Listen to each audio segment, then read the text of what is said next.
कांग्रेस विधायक प्रदीप यादव की कवायद से क्या अडानी पावर प्लांट के बाहर प्रदर्शन कर रहे रैयतों को उनका हक मिलेगा? प्रदीप यादव ने मुख्यमंत्री हेमंत सोरेन से मुलाकात की है। ये प्रयास क्या गोड्डा में पावर प्लांट के लिए जमीन देने वाले रैयतों की समस्याओं का समाधान करेगा? प्रदीप यादव ने भूख हड़ताल कर रहे रैयतों के हक में सड़क से सदन तक आवाज बुलंद की है। उनकी यह कोशिश क्या अडानी कंपनी को स्थायी नौकरी की मांग मानने वालों को मजबूर करेगी? विधानसभा के बजट सत्र में प्रदीप यादव ने अडानी पावर प्लांट की स्थापना में अनियमितताओं का सवाल उठाया था। क्या मुख्यमंत्री हेमंत सोरेन गोड्डा के रैयतों की समस्याओं से गौतम अडानी को अवगत कराकर इसका निदान तलाशने का प्रयास करेंगे? मुख्यमंत्री हेमंत सोरेन ने अडानी ग्रुप ऑफ कंपनीज को झारखंड में औद्योगिक निवेश के लिए आमंत्रित किया है। वहीं कांग्रेस पार्टी की मौजूदा सियासी रणनीति का मुख्य निशाना अडानी और अंबानी का औद्योगिक घराना है। ऐसे में कहीं स्थानीय रैयत बीच में पिस तो नहीं जाएंगे। अडानी पावर प्लांट में स्थायी नौकरी की मांग कर रहे रैयतों के आंदोलन का भविष्य क्या होगा? इस वीडियो में हम अडानी पावर प्लांट को लेकर गोड्डा में जारी आंदोलन, प्रदीप यादव की भूमिका और इस विषय पर कांग्रेस और झारखंड मुक्ति मोर्चा की गतिविधियों में विरोधाभास की चर्चा करेंगे। प्रदीप यादव ने 7 अप्रैल सोमवार को रांची में मुख्यमंत्री हेमंत सोरेन से मुलाकात की। मुलाकात के बाद बयान जारी करके प्रदीप यादव ने बताया कि उन्होंने सीएम से भूख हड़ताल पर बैठे रैयतों की गंभीर स्थिति, उनकी जायज मांगों और अडानी पावर के खिलाफ उनके संघर्ष पर बातचीत की। सीएम ने पूरी गंभीरता से मुद्दे को सुना है और आश्वासन दिया है कि जल्द ही इस मुद्दे का समाधान निकालने की दिशा में ठोस कदम उठाएंगे। बकौल प्रदीप यादव, मुख्यमंत्री ने कहा कि रैयतों के हक और सम्मान की रक्षा करना हमारी सरकार की प्राथमिकता है। भरोसा दिलाया कि किसी भी कीमत पर रैयतों के साथ अन्याय नहीं होगा। प्रदीप यादव ने कहा कि सीएम से मुलाकात में न्याय की उम्मीद जगी है। प्रदीप यादव ने रैयतों से कहा है कि सरकार ने आपकी आवाज सुनी है, निर्णय की घड़ी पास है। अब बड़ा सवाल यह है कि क्या मुख्यमंत्री हेमंत सोरेन गोड्डा में रैयतों को लेकर प्रदीप यादव की चिंता को संज्ञान में लेकर गौतम अडानी से वार्ता करेंगे? क्या झारखंड सरकार अडानी पावर प्लांट पर स्थानीय रैयतों को अस्थायी नौकरी देने का दबाव बना सकती है? क्या हेमंत सरकार गौतम अडानी के साथ हुए एमओयू का हवाला देकर स्थानीय रैयतों को नौकरी दिला सकती है? गौरतलब है कि झारखंड सरकार निजी कंपनियों में स्थानीय युवाओं के लिए रोजगार सुनिश्चित करने के इरादे से Jharkhand state employment of local candidate in private sector company act 2021 लाई थी। इस कानून के तहत राज्य में संचालित निजी कंपनियों में 40,000 रुपए तक वेतन वाले पदों पर 75% स्थानीय युवकों के लिए आरक्षण का प्रावधान किया गया था। इस कानून के खिलाफ झारखंड स्मॉल इंडस्ट्रीज एसोसिएशन सहित अन्य कंपनियों ने हाईकोर्ट का रुख किया था। दिसंबर 2024 में झारखंड हाई कोर्ट के chief justice MS Ramchandra Rao और जस्टिस दीपक रोशन की खंडपीठ ने इस कानून को संविधान के अनुच्छेद 16 का उल्लंघन बताते हुए इस पर तत्काल रोक लगा दी थी। तो कम से कम हेमंत सोरेन सरकार इस कानून के जरिए स्थानीय रैयतों को स्थायी नौकरी देने की मांग नहीं कर सकती है। दूसरा है अडानी पावर प्लांट के साथ हुआ एमओयू। प्रदीप यादव के मुताबिक इस एमओयू में कंपनी ने वादा किया था कि जिन भी रैयतों से 1 या 2 एकड़ जमीन ली गई है, उनके परिवार के एक सदस्य को नौकरी मिलेगी। प्रदीप यादव ने कहा कि कंपनी ने ऑन रोल नौकरी का वादा किया था और बाद में रैयतों को ऑफ रोल नियुक्ति दी गई, वह भी आउटसोर्सिंग कंपनी में।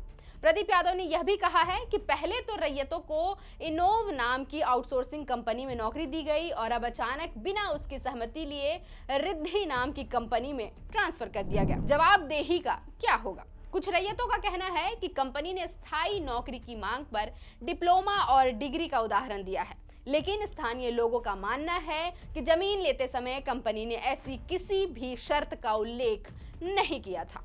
झारखंड में अडानी पावर प्लांट को लेकर 2 मोर्चों पर विवाद जारी है। एक लड़ाई स्थानीय रैयतों और कंपनी के बीच है, तो दूसरी जंग झामुमो और कांग्रेस के बीच विरोधाभासों की है। झारखंड में झामुमो, कांग्रेस और आरजेडी गठबंधन की सरकार है।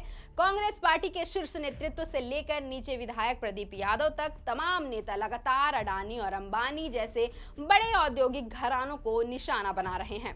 केंद्र की मोदी सरकार पर राहुल गांधी अक्सर यह आरोप लगाते हैं कि देश की सार्वजनिक संपत्तियां इन कंपनियों के हवाले की जा रही है। प्रदीप यादव गोड्डा में अडानी पावर प्लांट की स्थापना के शुरू से ही हिमायती नहीं थे। इस विषय पर उनकी चिंता भी जायज थी। मुआवजा, प्रदूषण, विकास और दूरगामी समस्याओं पर उन्होंने तर्कसंगत सवाल उठाए थे। उनमें से कई आज भी सही प्रतीत होते हैं। इस विधानसभा चुनाव से पहले झारखंड मुक्ति मोर्चा ने भी अडानी और अंबानी के खिलाफ मोर्चा खोला था। पार्टी के नेताओं ने कई बार चुनावी रैलियों में कहा कि यदि प्रदेश में भाजपा की सरकार बनी तो अडानी अंबानी का राज आ जाएगा, आदिवासियों की जमीनों पर कब्जा होगा, उनके हिस्से मुनाफा और स्थानीय नागरिकों के खाते में पलायन और प्रदूषण आएगा। हालांकि पिछले दिनों मुख्यमंत्री हेमंत सोरेन ने अडानी ग्रुप ऑफ कंपनीज के गौतम अडानी से मुलाकात की। मुख्यमंत्री कार्यालय ने इस मुलाकात की जानकारी सोशल मीडिया पर देते हुए बताया कि गौतम अडानी और सीएम हेमंत सोरेन के बीच झारखंड में औद्योगिक निवेश की संभावनाओं पर चर्चा हुई। यदि आप नीतिगत दृष्टिकोण से समझे तो इसमें कुछ भी गलत नहीं है। झारखंड में कृषि मानसून का जुआ है, खान खनीज है, लेकिन वहां भी आर्थिक विकास की एक सीमा है। किसी भी प्रदेश में औद्योगिक निवेश वहां के आर्थिक विकास, राजस्व प्राप्ति और रोजगार सृजन के दृष्टिकोण से किया जाता है। ऐसे में यदि मुख्यमंत्री हेमंत सोरेन अडानी को औद्योगिक निवेश के लिए आमंत्रित कर रहे हैं तो गलत नहीं है, लेकिन सवाल फिर भी प्रदीप यादव की चिंताओं से जुड़ा है। सोमवार को मुख्यमंत्री से मुलाकात के बाद प्रदीप यादव ने कहा कि अडानी आखिर क्यों रहे। सरकार को टैक्स नहीं मिलता क्योंकि power plant special economic zone घोषित है। स्थानीय रैयतों को स्थायी नौकरी नहीं मिली। कंपनी को यहाँ स्कूल खोलना था जिसमें 30% सीटें स्थानीय रैयतों के बच्चों के लिए आरक्षित होती। CSR के तहत उनको फ्री एजुकेशन मिलना चाहिए था। गोड्डा में अस्पताल और एम्बुलेंस की व्यवस्था अडानी को करना चाहिए था। इन्हीं शर्तों पर तो पर्यावरणीय क्लियरेंस भी मिला था। प्लांट शुरू हो गया, बांग्लादेश को बिजली मिल रही है और मुनाफा कंपनी कमा रही है, लेकिन झारखंड और यहाँ के नागरिकों को क्या मिला? इसमें जाहिर तौर पर कांग्रेस पार्टी के स्टैंड और झामुमो की रणनीति में साफ विरोधाभास दिखता है। मुख्यमंत्री ने अडानी से मुलाकात करके औद्योगिक निवेश के लिए आमंत्रित किया है। प्रदीप यादव ने मुख्यमंत्री से मिलकर अडानी द्वारा किए गए विश्वासघात का मुद्दा उठाया है। अब यह मुख्यमंत्री के लिए परीक्षा की घड़ी है कि वे कैसे गोड्डा में स्थानीय रैयतों की समस्याएं सुलझाकर ये सुनिश्चित करते हैं कि यदि भविष्य में अडानी ने कहीं और कोई उद्योग लगाया तो स्थानीय रैयतों की हकमारी नहीं होगी, झारखंड का हित नहीं होगा।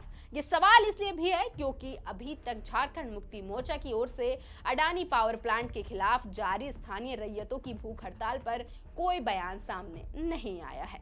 आरजेडी भी इस गठबंधन का हिस्सा है। गोड्डा से आरजेडी के विधायक संजय यादव हेमंत कैबिनेट में श्रम, रोजगार और उद्योग मंत्री हैं। उनकी तरफ से भी गोड्डा के स्थानीय रैयतों के आंदोलन पर कोई प्रतिक्रिया नहीं आई है। हालांकि प्रदीप यादव ने कहा है कि वे मंत्री जी से बात करके उनसे भी इस मामले में हस्तक्षेप करने की गुजारिश करेंगे। मुख्यमंत्री हेमंत सोरेन की गौतम अडानी की मुलाकात का सहयोगी कांग्रेस ने भी विरोध नहीं किया है। कोई भी नकारात्मक टिप्पणी नहीं की है।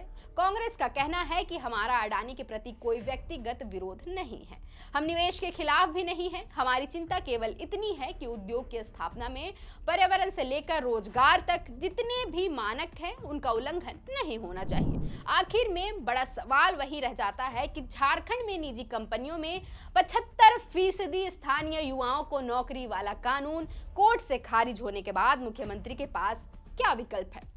वह कैसे अडानी पर स्थानीय रैयतों को स्थायी नौकरी देने का दबाव बना सकते हैं? वह कैसे गौतम अडानी को निवेश के लिए आमंत्रित करने के साथ साथ गोड्डा में स्थानीय रैयतों के साथ हो रही ज्यादती का मुद्दा उठा सकते हैं? वे कैसे एक ओर आर्थिक विकास और दूसरी ओर गठबंधन धर्म निभाने की नीति को साध सकते हैं? कैसे वह प्रदीप यादव और गौतम अडानी के बीच पिछले 10 वर्षों से जारी खींचतान का सकारात्मक हल निकाल सकते हैं?